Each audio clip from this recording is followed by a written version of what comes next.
Hello everyone, welcome to my channel moped kids zone. मैं रुचि सिंह, आपकी educator, आज आपको बताएगी प्रोनाउंस के बारे में और इसके टाइप्स।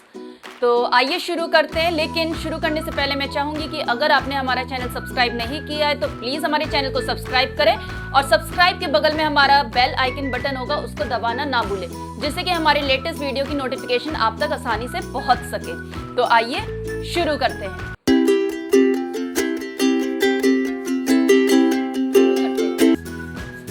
प्रोनाउन, पहले मैं आपको ये सेंटेंस पढ़ के बताऊंगी और आप ध्यान से देखिएगा और ये वीडियो आखिरी तक जरूर देखिएगा, क्योंकि अभी हम प्रोनाउन और उसके बाद में उसके कितने टाइप्स होते हैं और उनके बारे में भी पढ़ेंगे।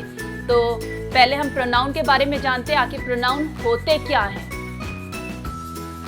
Nancy is a girl. Nancy क्या है? एक लड़की है। Nancy is short. नैन्सी छोटी है हाइट की। Nancy has a dog. Nancy के पास एक डॉग है। नैन्सी's dog has a short tail. जो नैन्सी का डॉग है उसकी जो पूंछ है वो छोटी है। The dog is black in color. जो डॉग है वो ब्लैक इन कलर में। आप यहाँ पे देखिए, नैन्सी नैन्सी नैन्सी नैन्सी बार बार रिपीट हो रहा है। क्या पढ़ने में अच्छा लग रहा है?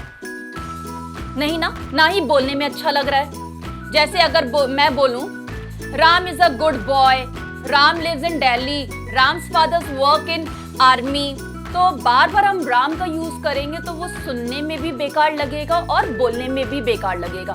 तो हमें नाम को बार बार रिपीट करना ना पड़े, इसलिए हम उन वर्ड्स का यूज करते हैं जो इनको रिप्लेस कर सके। ठीक है, और वो वर्ड हमारे कहलाते हैं प्रोनाउन। क्या कहलाते हैं? प्रोनाउन, जिनको हम हिंदी में कहते हैं सर्वनाम। प्रोनाउन को हम हिंदी में कहते हैं सर्वनाम। तो जैसे नैन्सी, पता चल गई नैन्सी क्या है? लड़की है। तो लड़की के लिए हम शी यूज कर सकते हैं। She is short. She is short. Nancy has a dog. She has a dog. Nancy's dog has a short tail. Her dog has a short tail. The dog is black in color. Dog की जगह it is in black in colour. तो यहाँ पे आपने देखा है, हमने सिर्फ नैन्सी एक बार यूज किया, हमें पता चल गई कि नैन्सी लड़की है, हम उस लड़की के बारे में बात करें। जब हमें पता चल गया तो हमें बार बार उसका नाम लेने की क्या जरूरत है? तो उनकी जगह हम उन वर्ड्स को यूज करते हैं जो नैन्सी के नेम को रिप्लेस कर सके। तो the words which are used in place of a noun, वो वर्ड जो नाउन की जगह यूज होते हैं उनको हम प्रोनाउन कहते हैं। क्लियर है? जो वर्ड नाउन की जगह यूज होते हैं, जहां पे हमें नाउन को बार बार यूज ना करना पड़े, we use a pronoun so that we do not have to repeat a noun. हम प्रोनाउन किस लिए यूज करते हैं? Why do we use a pronoun? हम प्रोनाउन को इसलिए यूज करते हैं कि हमें बार बार नाउन को रिपीट करना ना पड़े। कि जैसे यहाँ पे बार बार रिपीट हुआ है नैन्सी नैन्सी नैन्सी नैन्सी, तो हमें नैन्सी नैन्सी बार बार रिपीट ना करना पड़े, इसलिए हमने उसकी जगह प्रोनाउन वर्ड को यूज किया। तो यहाँ पे आपको मेरे ख्याल से डेफिनेशन क्लियर हो गई होगी। A word which are used in place of a noun, वो शब्द जो संज्ञा के स्थान पे प्रयोग किए जाते हैं उन्हें हम सर्वनाम कहते हैं। A word which are used in place of a noun are called pronoun. Pro मतलब पहले, नाउन नाउन की जगह जो ले सके। ठीक है, प्रोनाउन। तो हमें नाउन को बार बार रिपीट करना ना पड़े, इसलिए हम प्रोनाउन वर्ड का यूज करते हैं। तो अब हम आगे पढ़ेंगे प्रोनाउन के टाइप्स। कितने टाइप्स होते हैं प्रोनाउन के और उनके बारे में। प्रोनाउन की डेफिनेशन के बाद अब हम आते हैं टाइप्स ऑफ प्रोनाउन पे, सर्वनाम के प्रकार। तो पहले हमारे कितने टाइप्स ऑफ प्रोनाउन होते हैं? हमारे 9 टाइप्स ऑफ प्रोनाउन होते हैं। तो कितने टाइप के प्रोनाउन होते हैं? हमारे 9 टाइप्स के प्रोनाउन होते हैं, जिनको मैंने आपको हिंदी में भी बता दिया है, जिसकी वजह से आपको आसानी रहेगी समझने में। तो पहला जो हमारा है वो है पर्सनल प्रोनाउन। पहला हमारा कौन सा प्रोनाउन है? पर्सनल प्रोनाउन, जिसको हम पुरुषवाचक सर्वनाम कहते हैं। पुरुषवाचक सर्वनाम, पर्सनल। फिर है हमारा रिफ्लेक्सिव प्रोनाउन। सेकंड है हमारा रिफ्लेक्सिव प्रोनाउन, जिसको हम कहते हैं निजवाचक सर्वनाम। निजवाचक सर्वनाम। थर्ड है हमारा एम्फेटिक प्रोनाउन। थर्ड है हमारा एम्फेटिक प्रोनाउन, जिसको हम कहते हैं दृढ़तावाचक सर्वनाम। जिसको हम कहते हैं दृढ़ता वाचक सर्वनाम। फिर हम चौथे पे आते हैं इनडेफिनेट प्रोनाउन। इनडेफिनेट प्रोनाउन को हम कहते हैं अनिश्चयवाचक। इनडेफिनेट का मतलब जिस चीज के बारे में मालूम नहीं है हम किसके बारे में बात कर रहे हैं, ठीक है, तो वो हमारा वहां पे आ जाता है अनिश्चयवाचक सर्वनाम, इनडेफिनेट प्रोनाउन। फिर है हमारा रिलेटिव प्रोनाउन। रिलेट से ही समझ में आ जाता है जब किसी से किसी चीज का संबंध दिखाते हैं, तो रिलेटिव प्रोनाउन मींस संबंधवाचक सर्वनाम। रिलेटिव प्रोनाउन मतलब संबंधवाचक सर्वनाम। फिर है हमारा डिमॉन्स्ट्रेटिव प्रोनाउन। डिमॉन्स्ट्रेटिव, डिमॉन्स मींस किसी चीज को पॉइंट आउट करना, तो निश्चयवाचक जिसे हमें मालूम है कि हाँ वो चीज, वो वाली, ये वाली, तो डिमॉन्स्ट्रेटिव प्रोनाउन मींस निश्चयवाचक सर्वनाम। फिर है हमारा इंटरोगेटिव प्रोनाउन। इंटरोगेटिव जो मैंने सेंटेंस में आपको बताया था, इंटरोगेटिव का मतलब हम जब किसी से कुछ सवाल करते हैं, तो यहाँ पे हमारा इंटरोगेटिव प्रोनाउन जिसको हम कहते हैं प्रश्नवाचक सर्वनाम। प्रश्नवाचक सर्वनाम। Distributive pronoun. डिस्ट्रीब्यूट का मतलब क्या होता है? किसी चीज में बांटना, किसी को बांटना, तो हमारा ये डिस्ट्रीब्यूटिव प्रोनाउन है हमारा वितरणवाचक सर्वनाम। वितरणवाचक सर्वनाम। फिर हमारा आता है पोजेसिव प्रोनाउन। पोजेसिव प्रोनाउन, यहाँ पे मैंने प्रोनाउन 2 बार लिख दिया है, तो पोजेसिव प्रोनाउन का मतलब होता है जिस चीज पे आपका अधिकार हो, पोजेशन हो, ओनरशिप हो, तो वो आपका आता है पोजेसिव प्रोनाउन जिसको हम कहते हैं अधिकारक, अधिकारवाचक सर्वनाम। क्या कहते हैं पोजेसिव प्रोनाउन को? अधिकारवाचक। जिस चीज पे आपका अधिकार हो, जिस चीज पे आपका पोजेशन हो, जिस चीज की आपकी ओनरशिप हो, तो वो आपका होता है पोजेसिव प्रोनाउन। तो अब हम इसको एक एक करके इनके बारे में पढ़ेंगे और हमारे कौन से वो प्रोनाउन वर्ड्स होते हैं जो इन प्रोनाउन के अंडर में आते हैं।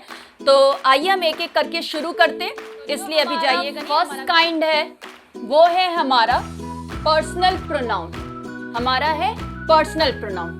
पर्सनल प्रोनाउन जैसे मैंने बताया था पुरुषवाचक सर्वनाम। हमारे पर्सनल प्रोनाउन होते हैं I, we, you, he, she, it. क्या होते हैं? I, he, she, you, we, it. ये हमारे पर्सनल प्रोनाउन होते हैं। हम इनको यूज करते हैं जब हम पर्सन के बारे में बात करते हैं। जैसे कि आपने हिंदी में पढ़ा होगा, हमारे प्रथम पुरुष, द्वितीय पुरुष और तृतीय पुरुष होते हैं, first person, second person, third person. जब हम इन थर्ड पर्सन के बारे में बात कर रहे होते हैं तो हम पर्सनल प्रोनाउन का यूज कर रहे होते हैं, ठीक है। ये चीज याद रखिएगा, पर्सनल प्रोनाउन में हमारे 3 पर्सन्स होते हैं। फर्स्ट पर्सन वो होता है जो बोल रहा होता है। पहला पर्सन कौन होता है? जो बोल रहा है। दूसरा पर्सन, सेकंड पर्सन, जिससे हम बात कर रहे हैं, जिससे हम बात कर रहे हैं। थर्ड पर्सन हमारा होता है जिसके बारे में हम बात कर रहे हैं, ठीक है। पहला पर्सन जो बोल रहा है, दूसरा जिससे हम बात कर रहे हैं, थर्ड पर्सन जिसके बारे में बात कर रहे हैं। तो हमारी ये 3 पर्सन होते हैं, first person, second person, third person, ठीक है। अब हमारा सिंगुलर और प्लूरल वे में हम क्या यूज करते हैं, कौन से प्रोनाउन यूज करते हैं, हम उसके बारे में बताएंगे। फर्स्ट पर्सन में के लिए हम यूज करते हैं आई, मीन्स मैं। आई मीन्स मैं। जब हम अपने बारे में बात करते हैं, आई एम अ गर्ल, मैं लड़की हूँ, तो यहाँ पे मैं बोल रही हूँ, अपने बारे में बोल रही हूँ। जो बोल रहा है वो फर्स्ट पर्सन होता है, ठीक है। आई लिव इन दिल्ली, मैं दिल्ली में रहती हूँ। आई लिव इन बेंगलोर, मैं बेंगलोर में रहती हूँ। तो I am a good girl या कुछ भी, जब आप आई का प्रयोग करते हैं तो ये, और आई के साथ हम एम का यूज करते हैं, ठीक है। एम का यूज करते हैं, हैव का यूज करते हैं, तो यहाँ पे आई एम। जब हम एक से ज्यादा के बारे में बात करेंगे, फर्स्ट पर्सन वी, ठीक है, वी भी बोलने ही वाला हुआ, ठीक है। We are going to a market, हम मार्केट बाजार जा रहे हैं। We are going to the market, या we are going to the school, we are going to the office, ठीक है। तो जब हम एक से ज्यादा के बारे में बात करेंगे तो हम वी यूज करेंगे फर्स्ट पर्सन में। जब हम एक के बारे में बात करेंगे तो हम आई का यूज करेंगे। फिर हमारा आ जाता है सेकंड पर्सन। सेकंड पर्सन जैसे कि मैंने बताया, जिससे हम बात कर रहे होते हैं। तो जब भी हम किसी से बात करते हैं, चाहे वो सिंगुलर हो चाहे प्लूरल, हम यू करके तुम, ठीक है, तुम या आप कहते हैं, तो यू हमारा आता है उसके लिए, ठीक है। तो हमारा सेकंड पर्सन के लिए क्या आएगा, सिंगुलर प्लूरल दोनों के लिए हमारा यू आएगा, ठीक है। जब हम एक से ज्यादा के बारे में बात करेंगे तब भी यू का प्रयोग करेंगे, यूज करेंगे। जब हम एक के बारे में बात करेंगे तब भी हम यू का ही यूज करेंगे। फिर हमारा आ जाता है थर्ड पर्सन, जिसके बारे में बात किया जा रहा है। ठीक है, जिसके बारे में बात किया जा रहा है। पहला जो बोल रहा है, दूसरा जिससे हम बात कर रहे हैं, तीसरा जिसके बारे में बात कर रहे हैं। जैसे मैंने कहा कि वो वाली आंटी जो थी, उनकी बेटी बहुत सुंदर, शी इज वेरी ब्यूटीफुल। ठीक है, मैं उसके बारे में बात कर रही हूँ। कौन सुंदर है? वो सुंदर है, वो लड़की सुंदर है। ठीक है, तो he is a very big businessman, वो बहुत ही बड़ा बिजनेसमैन है, तो ही। ठीक है, इट आता है हमारा जब हम किसी थिंग, नॉन लिविंग थिंग के बारे में बात करते हैं। कभी कभार हम लिविंग थिंग के लिए भी यूज करते हैं। लिविंग थिंग किसके लिए? जानवरों के लिए। ठीक है, इट हम जानवरों के लिए यूज करते हैं और बाकी हम नॉन लिविंग थिंग के लिए इट का यूज करते हैं। जब हम एक से ज्यादा के बारे में बात कर रहे होते हैं, दे आ जाता है। जैसे मान लीजिए दो लड़के खड़े हैं, आपस में बात कर रहे हैं। मैंने कहा वो लोग तुम्हारे बारे में बात कर रहे थे, they are talking about you, वो लोग तुम्हारे बारे में। दे, जब मैंने एक से ज्यादा के बारे में, अब क्योंकि वहां पे एक लड़का तो खड़ा नहीं है, दो तीन लड़के खड़े हैं, आपस में बात कर रहे हैं, तो हमने दे का यूज किया। तो क्लियर हो गया। यहाँ पे हमारा पर्सनल प्रोनाउन होता है पुरुषवाचक। I, we, you, he, she, it और they are called personal pronoun. ठीक है, हमारा ये सारे पर्सनल प्रोनाउन होते हैं। हम पर्सनल प्रोनाउन यूज करते हैं पर्सन के लिए। हमारे 3 टाइप्स के पर्सन होते हैं, first person, second person, third person. First person जो बोल रहा है, सेकंड पर्सन जिससे बात किया जा रहा है, थर्ड पर्सन जिसके बारे में बात किया जा रहा है। ठीक है, आप इसका स्क्रीनशॉट भी ले सकते हैं। ठीक है, तो अब हम आ जाते हैं अपने सेकंड काइंड। हमारा नेक्स्ट है रिफ्लेक्सिव प्रोनाउन, जिसको हम कहते हैं निजवाचक सर्वनाम। क्या कहते हैं? निजवाचक सर्वनाम। तो हमारा रिफ्लेक्सिव प्रोनाउन वो होते हैं जिसमें एक्शन रिफ्लेक्ट करता है खुद सब्जेक्ट पे। ठीक है, जो भी हमारा सब्जेक्ट होता है, जो भी वो काम कर रहा होता है, उसका असर किस पे पड़ता है?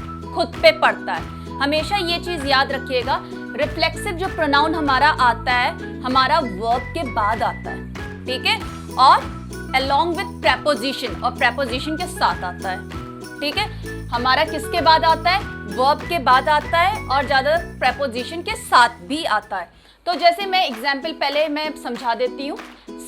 हमारे जो रिफ्लेक्सिव प्रोनाउन होते हैं, जब हम सिंगुलर में बात करते हैं तो हमारा सेल्फ ऐड हो जाता है माई में, योर में, हिम में, हर में, इट में। ठीक है, जैसे my self, your self, him self, her self, it self. और जब हम एक से ज्यादा के बारे में बात करते हैं तो हमारा सेल्फ किस में चेंज हो जाता है? सेल्फ्स में। जैसे our selfs, your selfs, them selfs. तो ये हमारा है प्लूरल रिफ्लेक्सिव प्रोनाउन, ये हमारा है सिंगुलर रिफ्लेक्सिव प्रोनाउन। ये चीज क्लियर हो गई। जब कोई भी सब्जेक्ट काम करता है और उसका असर उस पर खुद होता है तो वो हमारा रिफ्लेक्सिव प्रोनाउन होता है। रिफ्लेक्सिव प्रोनाउन हमारा वर्ब के बाद आता है या अलोंग विद प्रेपोजिशन आता है। ठीक है, हम जब सिंगुलर में बात करते हैं तो हमारा सेल्फ ऐड होता है, और जब हम एक से ज्यादा के बारे में बात करते हैं, प्लूरल प्रोनाउन के बारे में बात करते हैं, तो हमारा सेल्फ ऐड होता है। तो एग्जाम्पल देखते हैं। The boy kicked himself, boy ने किक किया। अब यहाँ पे डायरेक्ट है, किसने किक किया? बॉय ने किया। अब यहाँ पे देखिए किक्ड हमारा क्या है? वर्ब, वर्ब के बाद आ रहा है हमारा रिफ्लेक्सिव प्रोनाउन हिमसेल्फ। तो यहाँ पे हमारा डायरेक्ट रिफ्लेक्सिव प्रोनाउन आ गया। The boy kicked himself, boy ने किक किया, अपने आप को ही किक कर लिया। ठीक है, हिमसेल्फ। तो ये हमारा रिफ्लेक्ट कहाँ हुआ है? खुद किया। It represent the action performance by the subject is on subject itself. जिसका जैसे सब्जेक्ट जो है, जिसका जो असर सब्जेक्ट पे खुद पड़ जाए, वो हमारा रिफ्लेक्सिव प्रोनाउन होता है। The boy kicked himself. Second example देखते हैं। She made herself coffee. अब यहाँ पे हमारा इनडायरेक्ट हो गया है, क्योंकि शी तो कोई भी लड़की हो सकती है, आइदर दिस गर्ल और दैट गर्ल। तो शी, तो यहाँ पे हमारा इनडायरेक्ट हो गया। मेड, मेड हमारा वर्ब हो गया। मेड वर्ब के बाद हमारा आ रहा है रिफ्लेक्सिव प्रोनाउन हरसेल्फ, उसने अपने आप कॉफी बनाई। ठीक है, जो वो एक्शन कर रही है उसका असर वो उसके ही ऊपर हो रहा है, उसने अपने आप कॉफी बनाई है। नेक्स्ट आ जाते हैं। You should address the letter to your self. अब यहाँ पे अलोंग विथ प्रेपोजिशन आया है, to your self. You should address the letter to yourself. तुम्हें लेटर लिखना चाहिए जिसमें एड्रेस तुम्हें खुद को करना है. Address to yourself. तो ये था हमारा रिफ्लेक्सिव प्रोनाउन, जिसका मतलब होता है it represent the action performed by the subject on subject itself. ठीक है, जिसका असर सब्जेक्ट पे खुद पड़ता है. यहाँ पे बॉय को किक लगी है तो उसका असर किस पे हुआ है? हिमसेल्फ, खुद पे. शी मेड हरसेल्फ कॉफी, उसने कॉफी बनाई है अपने आप से. You should address the letter to yourself. उसको लेटर किसको लिखना है, किसको एड्रेस करके लिखना है, किसके बारे में लिखना है? अपने आप को, योरसेल्फ. ठीक है, तो यहाँ पे ये आपको क्लियर हो गया. जब हम एक के बारे में बात करेंगे सेल्फ यूज करेंगे, जब हम एक से ज्यादा के बारे में बात करेंगे तो हम सेल्फ यूज करेंगे. हमारा जो रिफ्लेक्सिव प्रोनाउन आता है वर्ब के बाद आता है और along with preposition आता है. तो क्लियर है. अब हम आ जाते हैं हमारे थर्ड टाइप. हमारा जो थर्ड टाइप है वो है हमारा एम्फेटिक प्रोनाउन. ठीक है, तो एम्फेटिक प्रोनाउन और रिफ्लेक्सिव प्रोनाउन दोनों में हमारा सेल्फ और सेल्स लगता है. तो ध्यान से समझिएगा कि अब एम्फेटिक प्रोनाउन हमारा क्या होता है, वरना ज्यादातर लोग कंफ्यूज हो जाते हैं. अरे रिफ्लेक्सिव प्रोनाउन में भी हम माई सेल्फ यूज करते हैं, हर सेल्फ यूज करते हैं, हिम सेल्फ यूज करते हैं, देम सेल्फ यूज करते हैं, और एम्फेटिक में भी. तो हमें कैसे पता चलेगा ये कि यहाँ पे हमें आ रहा है एम्फेटिक प्रोनाउन है या हमारा यहाँ पे रिफ्लेक्सिव प्रोनाउन है? इसके लिए आपको दोनों की डेफिनेशन जानना जरूरी है, दोनों के बीच में डिफरेंस करना जरूरी है. मैं आपको समझाऊंगी. पहला आप समझ लीजिए एम्फेटिक प्रोनाउन होते क्या है. An emphatic pronoun consist of a personal pronoun. जब हम एम्फेटिक प्रोनाउन यूज करते हैं तो उसके साथ हमारा पर्सनल प्रोनाउन भी होता है, जो कि हमारा पहला काइंड है जो मैंने आपको बताया था पुरुषवाचक सर्वनाम के बारे में. सभी को मालूम है पर्सनल प्रोनाउन आपने देख लिया था. हमारे कौन कौन से प्रोनाउन होते हैं? आई होता है, ही होता है, शी होता है, इट होता है, दे होता है, वी होता है, यू होता है. ये हमारे पर्सनल प्रोनाउन होते हैं. जब हम इनके साथ हम माई सेल्फ वाला प्रोनाउन यूज करते हैं तो हमारा एम्फेटिक प्रोनाउन होता है. An emphatic pronoun consists of a personal pronoun. It is used to emphasize a noun. Emphasize means किसी चीज पे जोर देना, कि जब हम emphasize करते हैं noun के बारे में, हाँ ये चीज. ठीक है, and usually precedes the noun it refers to. And we add self and self. जैसे मैं example के थ्रू बताती हूँ जो आपको clear हो जाएगा. अब यहाँ पे I myself solve this puzzle game. वो अपने आप पे जोर दे रहे हैं, हाँ मैंने इस puzzle game को solve किया है. ठीक है, यहाँ पे आप देख रहे हैं किसके बाद आया? पर्सनल प्रोनाउन के बाद. ही हिमसेल्फ वेंट टू, हाँ वो अपने आप पिज्जा हट चला गया. किसके ऊपर एम्फसाइज कर रहे हैं? ही के ऊपर, लड़के के ऊपर. He himself went to the pizza. You yourself said that my sight will never suffer down time. तुमने खुद कहा था कि तुम्हारी जो साइट है वो कभी भी बुरा समय नहीं देखेगी. ठीक है, अब यहाँ पे आप देख रहे हैं माई सेल्फ किसके बाद आया है? आई के बाद. आई हमारा क्या है? Personal pronoun. हिमसेल्फ हमारा कहाँ आया है? ही के बाद. ही हमारा क्या है? Personal pronoun. योरसेल्फ हमारा क्या है?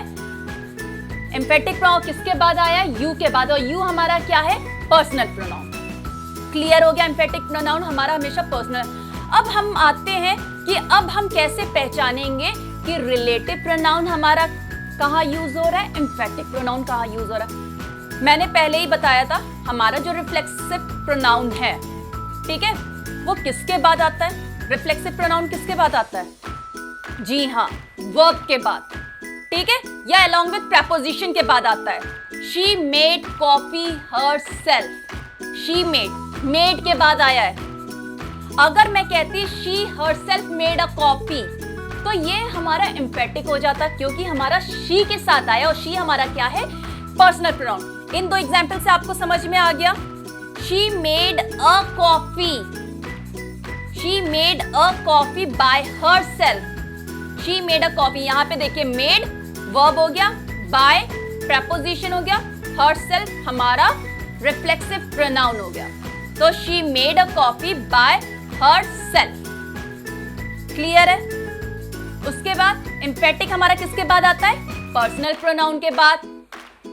He himself went to the Pizza Hut या she herself made a coffee. आप इस एग्जाम्पल को देखिए, मैंने दोनों एग्जाम्पल को बोला है और दोनों में मैंने herself यूज किया है. She made a coffee by herself. She made a coffee by herself. उसने कॉफी अपने आप से बनाई. And she herself made a coffee. उसने कॉफी अपने से बनाई. ठीक है, तो यहाँ पे आप देख रहे हैं एक शी के बाद हरसेल्फ आ रहा है, एक made by herself verb along with preposition के साथ आ रहा है। जो वर्ब अलोंग विद प्रेपोजिशन के साथ आएगा वो हमारा रिफ्लेक्सिव प्रोनाउन है, ठीक है, और जो हमारा पर्सनल प्रोनाउन के बाद आएगा वो हमारा एम्फेटिक प्रोनाउन है। तो मेरे ख्याल से अब आपको डिफरेंस क्लियर हो गया होगा कि हमारा रिफ्लेक्सिव प्रोनाउन कहाँ यूज कर रहे हैं और एम्फेटिक प्रोनाउन कहाँ यूज कर रहे हैं। अगर मैं आप लोग को सेंटेंस दूं तो आप क्लियरली आप उसको अलग अलग डिफरेंशिएट कर पाएंगे कि कहाँ पे हमारा एम्फेटिक प्रोनाउन है, कहाँ पे हमारा रिफ्लेक्सिव प्रोनाउन है। तो आइए अब हम देखते हैं नेक्स्ट अपना काइंड।